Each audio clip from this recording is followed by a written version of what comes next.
Friends, welcome to my channel. आओ सीखें। और आज हम बात करेंगे how can I focus 100% on studying. जैसे कि अब एग्ज़ाम्स आने वाले हैं सबके, तो एग्ज़ाम्स के टाइम पर हर बच्चा बहुत प्रेशराइज होता है। जब हम ईयर स्टार्ट होता है तब कितना अच्छा लगता है, सब कुछ कितना रिलैक्सिंग होता है, लेकिन जैसे जैसे टाइम बीतता जाता है और हम देखते हैं कि बहुत जल्दी टाइम बीत गया और बहुत क्विकली से एग्ज़ाम्स आ गए हैं और हमारे सिर पर आकर जैसे लगता है कि एकदम से सवार हो गए हैं। तो हमें उन डेज़ में पैनिक नहीं होना है और अपना पूरा का पूरा फोकस अपने स्टडीज़ पर करना है। लेकिन हमने कैसे अपने सेफ सक्सेस टिप्स बनाने हैं, अपनी पढ़ाई को कैसे ऑर्गेनाइज़ करना और कैसे अपने एग्ज़ाम्स पर फोकस करना है। एग्ज़ाम्स हो या कोई भी डेडलाइन हो, उसके ऊपर प्रॉपर्ली फोकस करने के लिए आपको बहुत ज़रूरत है कि आपको अच्छी तरह उस चीज़ को ऑर्गेनाइज़ और मैनेज करना पड़ेगा। अगर आप कुछ टिप्स की हेल्प से उन चीज़ों को ऑर्गेनाइज़ और मैनेज करते हैं, आप देखेंगे कि कैसे आप अपनी सक्सेस तक बहुत आसानी से पहुंच जाते हैं। तो आइए शुरू करते हैं कुछ इंपॉर्टेंट टिप्स के साथ कि हमने अपनी स्टडीज़ पर, अपने डेडलाइंस पर कैसे फोकस करना है 100%ली। तो सबसे पहली टिप है, सबसे पहला पॉइंट है मेक अ प्लान।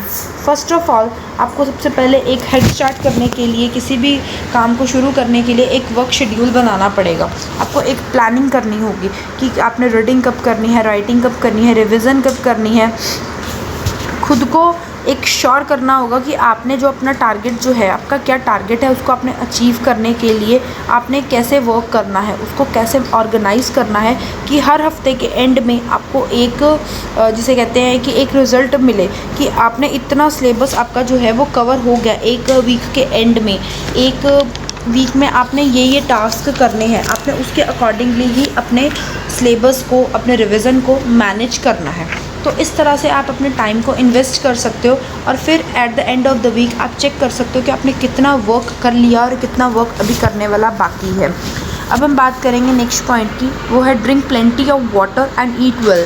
अगर एक कहते हैं ना, एक स्वस्थ मन जो होता है, स्वस्थ दिमाग स्वस्थ शरीर में रहता है, लेकिन अगर आप प्रॉपरली खाएंगे नहीं, प्रॉपरली पिएंगे नहीं, आप कभी भी खुद को अपने वर्क शेड्यूल की अकॉर्डिंगली मैनेज नहीं कर सकते। अगर आप खुद को तैयार करना चाहते हैं उस टारगेट के लिए जो आप अचीव करना चाहते हैं, तो आपको प्रॉपर प्लेंटी ऑफ वाटर पीना होगा और अच्छे से अच्छा खाना पे ध्यान देना होगा। आपको हेल्दी खाना है, आपको खुद को पानी पीकर हाइड्रेट रखना है और जंक फूड से बिल्कुल दूर रखना है। आप कोशिश करें कि ड्राई फ्रूट्स खाएं, फ्रूट्स खाएं।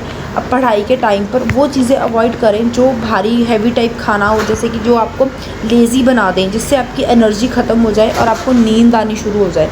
उन चीज़ों से बिल्कुल दूर रहें और हेल्दी खाने के ऊपर ही फोकस करें। ठीक है, अब हम बात करते हैं थर्ड पॉइंट की, वो है फ्लो चार्ट्स और डायग्राम्स यूज़ कीजिए। Use flow charts and diagrams. Flow charts और डायग्राम्स बनाकर पढ़ाई करने से या कोई भी चीज़ को लर्न करने से आपको सारा का सारा जो मटेरियल होता है वो दिमाग में बैठ जाता है और वो आपको जल्दी कहीं भूलता नहीं है। कोशिश कीजिए कि लिख कर लर्न करें।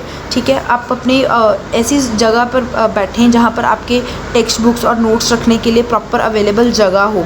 वो टेबल एंड चेयर इस तरह का लेकर आप वहाँ पर बैठें और वहाँ पर अपने नोट्स ज़रूर प्रिपेयर करें। ठीक है, इससे क्या होगा, एक तो जब आपकी स्पेस ऑर्गेनाइज्ड होती है, जब आपके पास सभी नोट्स उसी टाइम अवेलेबल होते हैं, जब आपके वहाँ पे फ्लो चार्ट्स आप बनाते हैं, डायग्राम्स बनाते हैं, तो एक तो आपको पढ़ाई करने में आसानी रहती है, आपका दिमाग शांत रहता है और आप उस चीज़ की तरफ ज़्यादा से ज़्यादा फोकस कर पाते हैं।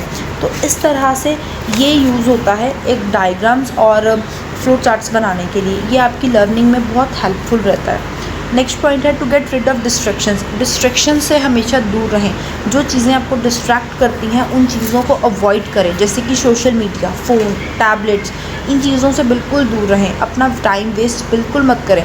बार बार सोशल मीडिया पे चेक इन चेकआउट करना छोड़ दें। थोड़े टाइम के लिए बिल्कुल व्हाट्सएप, फेसबुक जैसी चीज़ों से दूर रहें, क्योंकि ये चीज़ें आपको अगर एक बार डिस्ट्रैक्ट करेंगी तो आपको पता ही नहीं चलेगा कि आपका टाइम कितनी स्पीड से उड़ जाएगा और आपका काम जो आपने लर्न भी किया है वो भी आप कहीं ना कहीं उसको भुला बैठेंगे। तो इन चीज़ों से दूरी बरकरार रखें। अगला पॉइंट है टेक रेगुलर ब्रेक। अगर आप अपनी बराबर ब्रेक लेते रहते हैं बीच बीच में, जैसे कि आपने 1 घंटे का टाइम शेड्यूल बनाया है, उस 1 घंटे में से 45 to 50 मिनट्स आप पढ़ाई कीजिए और 10 to 15 मिनट्स ब्रेक लीजिए। उससे एक तो आपका दिमाग बार बार फ्रेश होता रहेगा, आपको लर्न किया हुआ भूलेगा नहीं। बस आप अपने टाइम को इस तरह से मैनेज कीजिए कि आपके 24 घंटे में से कोई भी टाइम, आपका कोई भी 1 घंटा आपका वेस्ट ना हो। अगर आप अपने खुद को फ्रेश करने के लिए अगर आप कोई स्पोर्ट्स भी खेल रहे हैं या थोड़ी देर आराम कर रहे हैं, तो वो चीज़ भी आपके एक शेड्यूल का पार्ट होना चाहिए। आप अपनी पढ़ाई भी कर रहे हैं तो अपने उसको चीज़ को यूज़फुल वे से यूज़ कर रहे हैं, मतलब कि आप कोई भी अपना मिनट सेकंड वेस्ट नहीं कर रहे हैं। इस तरह से अपनी ब्रेक्स को, अपने टाइम शेड्यूल को इस तरह से मेंटेन करें। अगला पॉइंट है read part of a book. ज़्यादा से ज़्यादा अपनी बुक के पार्ट्स को पढ़ने की कोशिश करें। बुक के हर पार्ट को, बुक के हर टॉपिक को टच करें, उसको पढ़ें, उसमें इंटरेस्ट बनाएं, ताकि आपको जब तक पूरे चैप्टर्स में आप उसको पढ़ेंगे नहीं थोरली, आपको इंटरेस्ट नहीं बैठेगा। और जब आपको चैप्टर्स में इंटरेस्ट बैठ गया, चैप्टर की हर एक चीज़ समझ आ गई, तो आपको कोई भी टॉपिक को लर्न करना आसान हो जाता है और आप उसको जल्दी से कहीं भूलते नहीं हैं। आपको अपनी गलतियों से सीखना चाहिए कि आप कौन से टॉपिक में गलती करते हैं। उसकी हेल्प करने के लिए आप उसकी वोकैबुलरी देखिए, उसकी डिक्शनरी यूज़ कीजिए, उनके मीनिंग्स फाइंड आउट कीजिए, उनके पॉइंट्स बनाएं, गूगल से सर्च करके उस टॉपिक पर ज़्यादा से ज़्यादा फोकस करके पढ़ें, उस पर नोट्स प्रिपेयर करें, ताकि जो पॉइंट, जो भी टॉपिक आपको समझ नहीं आ रहा है, जो टॉपिक आपके लिए टफ़ है, वो आपको इजीली अंडरस्टूड हो जाए, आपको भूले नहीं, आपके दिमाग में इस तरह से फिट हो जाए कि आपको कोई भी क्वेश्चन कहीं से भी आ जाए, मोल्ड करके भी आ जाए, तब भी आपके पास हर चीज़ का जवाब हो। तो ये चीज़ बहुत इम्पॉर्टेंट है। अंडरस्टैंड, अगला पॉइंट है understand more and cram less. ज़्यादा से ज़्यादा समझ कर लर्न कीजिए और क्रैमिंग बिल्कुल मत कीजिए, रट्टा बिल्कुल मत लगाइए। रट्टा थोड़े टाइम के लिए चलता है, ज़्यादा टाइम के लिए अगर आप रट्टा लगाएंगे तो आप उन चीज़ों को भूल जाएंगे या मिक्सअप कर जाएंगे। तो ये गलती कभी ना करें। ज़्यादा से ज़्यादा समझिए, उसको लर्न करें एंड रट्टा लगाने की कोशिश बिल्कुल मत करें। और अगर आपकी कोई गलती होती है, कोई स्पेलिंग मिस्टेक होती है, तो उसको लिख लिख कर याद करें। तो ये जो है, ये चीज़ें आपकी स्टडी को और इम्प्रूव करेंगी और आपको सक्सेस की तरफ और आगे ले जाएंगी। अगला पॉइंट है practice makes a man perfect. ये वही चीज़ है कि ये चीज़ तो आपने, ये कहावत तो बहुत सुनी होगी, practice makes a man perfect, लेकिन इसका मतलब एग्जैक्टली मतलब क्या है, वो ये कि जब आप किसी चीज़ को बार बार पढ़ते हैं, समझते हैं, लिखते हैं, याद करते हैं, तो आपकी वो चीज़ पक्की होती जाती है। और जब वो चीज़ आपको प्रैक्टिस कर करके आप उसमें इतने माहिर हो जाते हैं कि फिर आपको कोई भी इंसान उस चीज़ को टक्कर नहीं दे पाता। तो ये चीज़ है। तो अगर आप ये पैंतरा अगर अपने दिमाग में हमेशा हमेशा के लिए बिठा लेते हैं, तो आप ज़िंदगी में आप कभी फेल नहीं होंगे। अपनी वीकनेस पे काम कीजिए, जहाँ पर, जिस जगह पर आपको लगता है मेरी कमी है, वहाँ पर काम कीजिए। अपने वक्त को वेस्ट करने की बजाय वहाँ लगाएं जहाँ आपकी वीकनेस है, जहाँ आपका लो पॉइंट है। उन चीज़ों पर काम कीजिए, उन चीज़ों पर प्रैक्टिस कीजिए, आप परफेक्ट ज़रूर हो जाएंगे।